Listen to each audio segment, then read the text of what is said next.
Hello everyone, আজকে আমি আপনাদের জন্য নিয়ে এলাম লেমন শ্রিম্প কারি। চিংড়ি মাছের তরকারি তো অনেকে অনেকভাবেই ট্রাই করেছেন, কিন্তু এভাবে লেমন শ্রিম্প কারিও একবার ট্রাই করে দেখবেন। আমি এখানে একটু মাঝারি সাইজের চিংড়ি নিয়ে নিয়েছি আর দিয়ে দিচ্ছি এক টুকরা লেবুর রস। তারপর এখানে অ্যাড করে দিলাম নুন। এখন দিয়ে দিচ্ছি সামান্য একটু হলুদের গুঁড়া আর মরিচের গুঁড়া। তারপর এটাকে মাখিয়ে 5 মিনিটের মতন আমি রেখে দিব।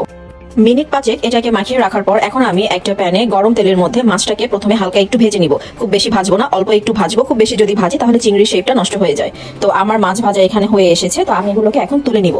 এখন সেই একই তেলের মধ্যে আমি এখানে দিয়ে দিচ্ছি সামান্য কিছু গোটা রসুন আর দিয়ে দিচ্ছি পেঁয়াজ কুচি। আবারও দিয়ে দিচ্ছি সামান্য একটু হলুদের গুঁড়া, মরিচের গুঁড়া, ধনিয়ার গুঁড়া আর দিয়ে দিচ্ছি লবণ। এখন সামান্য একটু পানি দিয়ে আমি পেঁয়াজটাকে কষিয়ে নিব। পেঁয়াজটাকে ভালোভাবে কষিয়ে নেওয়ার পরে আমি ভাজা চিংড়ি মাছগুলোকে দিয়ে দিচ্ছি।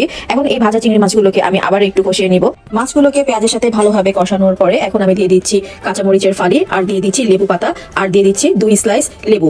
আমি এ পর্যায়ে কোনো পানি ব্যবহার করব না। আমার রান্নাটা প্রায় হয়ে এসেছে। কাঁচামরিচ, লেবু পাতা আর লেবুর স্লাইস দেওয়ার পরে চুলায় আমি আর মিনিট 2-3 এর মতন